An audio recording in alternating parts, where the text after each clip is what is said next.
Jeûne intermittent, 5 raisons pour lesquelles ça n'a pas fonctionné pour vous, c'est ce qu'on va voir dans cette vidéo. Alors cette vidéo, c'est un peu la vidéo de la deuxième chance pour ceux qui ont essayé le jeûne intermittent et qui n'ont pas eu de résultat, qui se sont dit bah c'est pas pour moi. Et c'est aussi une vidéo idéale pour ceux qui font déjà le jeûne intermittent mais qui pensent peut-être faire des erreurs. Juste avant de démarrer, je vous informe que j'ai sorti un nouveau livre qui s'appelle Objectif Fasting, qui permet justement de bien comprendre les principes du jeûne intermittent et comment bien le mettre en place, notamment grâce à 6 étapes essentielles. Dans ce livre, vous allez apprendre comment perdre de la masse grasse grâce au jeûne intermittent et aussi comment avoir beaucoup plus d'énergie au quotidien. Grâce au jeûne intermittent, on peut avoir beaucoup de résultats sur sa santé sans forcément changer d'alimentation. Et dans ce livre, vous allez découvrir notamment aussi pourquoi le jeûne intermittent, en fait, c'est un style de vie et pas une mode qui est arrivée comme ça, on ne sait comment. C'est vraiment ancré dans nos gènes. Tout ça, vous allez découvrir dans ce petit livre gratuit. N'hésitez pas à le télécharger, du coup je vous mets le lien dans la description de la vidéo et je vous mets aussi juste ici, je vous l'envoie par email gratuitement. Première chose qui fait que vous avez peut-être échoué dans le jeûne intermittent, c'est que vous êtes allé trop vite. À votre avis, combien de temps faut-il pour créer une nouvelle habitude? Alors souvent on dit que c'est aux alentours de 21 jours. Et en fait cette durée des 21 jours, en fait elle n'est pas scientifiquement démontrée, c'est juste une sorte d'a priori que l'on a. Et justement des études ont été faites sur les habitudes pour savoir combien de temps il fallait pour les adopter. Et en fait on se rend compte que c'est plus proche des 2 mois. 2 mois pour qu'une nouvelle habitude soit ancrée et que vous l'ayez définitivement adoptée. Alors 2 mois c'est long en fait, hein. Si vous testez par exemple le jeûne intermittent pendant 2 semaines, c'est peut-être pas forcément assez suffisant. Peut-être que vous allez faire justement des erreurs et que en fait vous allez vous dire en fait c'est pas pour moi. Et surtout en fait si votre corps n'a pas le temps de s'habituer, clairement vous allez avoir des mauvaises conclusions. Donc prenez le temps de mettre en place tout ça progressivement. J'en parle justement dans mon livre Objectif Fasting. Je vous dis en fait qu'il faut y aller vraiment étape par étape pour ne pas griller justement les étapes et faire les choses correctement. Par exemple, commencez par une petite fenêtre de jeûne aux alentours de 12 heures par exemple. Donc si vous finissez de manger le soir vers 20 heures, il suffit de prendre votre petit déjeuner par exemple le lendemain à partir de 8 heures du matin. Donc ça fait déjà 12 heures de jeûne. Et ensuite cette fenêtre, vous allez l'augmenter progressivement jusqu'à atteindre par exemple les fameux 16 heures. Si le dimanche vous dites tiens je vais démarrer le jeûne intermittent demain lundi et que dès le lundi vous commencez avec 16 heures de jeûne, il est évident que si vous étiez habitué à consommer 3, 4 voire 5 repas par jour, vous allez littéralement vous planter. Donc allez-y étape par étape. Deuxième raison qui fait que certaines personnes échouent avec le jeûne intermittent, c'est qu'ils sautent le mauvais repas. Dans la grande majorité des cas, on vous dit qu'il faut enlever le petit déjeuner lorsqu'on pratique le jeûne intermittent. Alors c'est vrai que c'est le repas le plus simple à supprimer, mais c'est pas forcément valable pour tout le monde. Il y a des personnes par exemple qui adorent prendre un petit déj et pour qui sauter le repas du soir, ça ne pose aucun problème.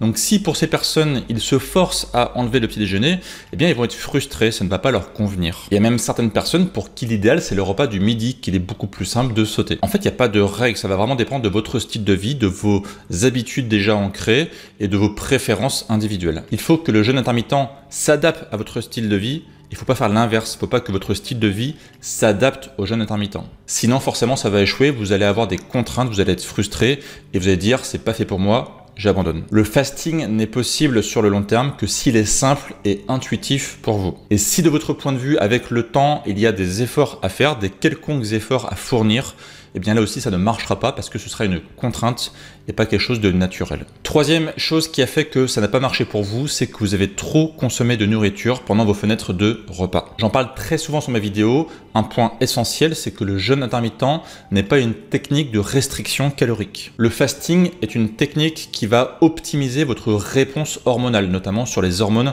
liées à l'appétit, à la faim et au stockage de l'énergie, comme l'insuline par exemple que vous devez connaître si vous suivez mes vidéo. Et forcément, les personnes qui débutent le jeûne intermittent vont se dire tiens, c'est l'heure de manger, ça fait 16 heures que j'ai pas consommé de nourriture, ça va être un peu la fête. Et du coup, ils vont tellement être joyeux, tellement avoir de l'entrain à consommer de la nourriture qu'ils vont en surconsommer. Ils vont manger peut-être trop vite et au final, ils vont consommer plus de nourriture qu'ils ont besoin. Et si par exemple leur objectif c'était de perdre du poids parce qu'ils avaient trop de masse grasse, en fait ça marchera pas forcément. La réponse hormonale va pas forcément être suffisante par rapport à la quantité de calories qui sera ingérée sur une journée. Du coup, je vous donne 2 astuces pour justement manger moins vite, pour avoir le temps de digérer et de sentir la satiété et d'optimiser la réponse hormonale. Première astuce qui est extrêmement simple et qu'on donne très souvent, c'est de manger lentement. Je sais que c'est pas forcément facile, notamment après 16 heures de jeûne, mais forcez-vous à manger lentement.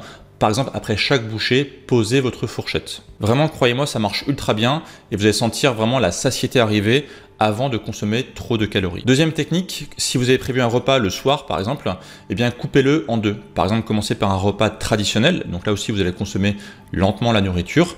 Et puis faites une deuxième partie, par exemple 2 ou 3 heures plus tard, avec une sorte d'encas ou de dessert, ou voilà, ce que vous voulez, mais coupez en deux, histoire que justement vous ayez le temps de digérer et que vous rendiez compte de votre satiété, afin de ne pas justement surconsommer de la nourriture. Raison suivante qui fait que le jeûne intermittent a échoué pour vous, vous n'aviez pas une alimentation assez nutritive. Alors ça, c'est un point qui est essentiel parce que justement, si vous consommez une alimentation, on va dire, standard, traditionnelle, occidentale, eh bien, peut-être que vous manquez de minéraux, de vitamines, de choses qui sont essentielles pour rester en bonne santé. Du coup, quand vous mangez, bah oui, ok, vous vous sentez rassasié, vous avez plus faim, mais est-ce que votre corps est vraiment nourri? Si vous n'avez pas assez de micronutriments, clairement, votre corps va être affaibli et vous pouvez avoir des sensations de fatigue, des sensations de mal-être et clairement avoir beaucoup de problèmes, des symptômes qui vont apparaître liés à des carences diverses et variées. De la même façon, si vous consommez par exemple beaucoup de glucides lors de vos repas, eh bien les glucides n'ont pas forcément un très fort pouvoir rassasiant, contrairement aux protéines et aux lipides. Donc c'est une erreur que font beaucoup de débutants aussi, consommer trop de glucides sur les repas et au final, eh bien du coup, on a encore plus faim. Et qu'est-ce qui se passe? Eh bien, le jeûne intermittent, ça ne fonctionne pas parce que vous avez tout le temps faim. Alors que le pouvoir rassasiant des lipides, par exemple, est très efficace et vous coupe l'appétit pendant plusieurs heures. Donc, si vous voulez pratiquer efficacement le jeûne intermittent, intéressez-vous à la densité énergétique des aliments. Vous allez voir, c'est super passionnant. D'ailleurs, j'ai fait une vidéo sur le sujet qui s'appelle « Comment perdre du poids en consommant plus d'aliments ?» Eh bien oui, c'est possible. Du coup, cette vidéo, je vous la mets juste ici. N'hésitez pas à aller la voir. Elle sera tout à fait complémentaire par rapport à cette vidéo. Raison suivante qui explique pourquoi vous n'avez pas eu de succès avec le jeûne intermittent. Vous ne consommiez pas assez d'eau pendant la période de jeûne. Un point important, pendant la fenêtre de jeûne, il n'y a aucune restriction sur la consommation d'eau. Justement, c'est grâce à l'eau que vous allez pouvoir en partie calmer l'appétit qui va pouvoir se déclencher parce que justement vous n'avez pas de nourriture. Et ça permettra aussi du coup de garder un bon niveau d'énergie. Si vous n'êtes pas suffisamment hydraté, vous allez vous affaiblir et clairement, c'est pas ce qu'on veut lors de la pratique du jeûne intermittent. Voire même, si vous ne consommez pas assez d'eau, cela peut emmener des crampes et des maux de tête. C'est un peu le même principe que lorsqu'on consomme de l'alcool. L'alcool, du coup, déshydrate le corps. Du coup, le corps, pour pouvoir se réhydrater, va chercher l'eau là où il y en a, c'est-à-dire notamment dans le cerveau, dans la boîte crânienne, plus précisément. Et eh bien, comme il y a moins d'eau dans la boîte crânienne, ça provoque du coup des contractions, des appuis sur le cerveau et ça provoque des migraines. Donc voilà par exemple pourquoi certaines personnes ont des migraines lorsqu'elles pratiquent le jeûne intermittent, lorsqu'elles démarrent. Alors ça peut aussi lier par exemple au fait qu'il y a des légères hypoglycémies au démarrage. Et dans tous les cas, le fait de rester hydraté sera un point fondamental.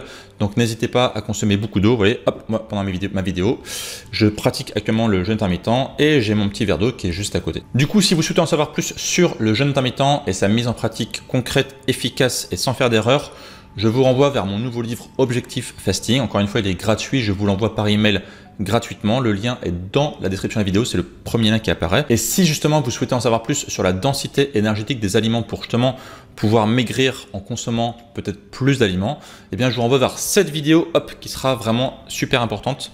N'hésitez pas à aller la voir et à appliquer concrètement les conseils qui y sont donnés. Et moi je vous retrouve très bientôt pour de prochaines vidéos. Et d'ici là bien sûr, prenez soin de vous. Ciao ciao!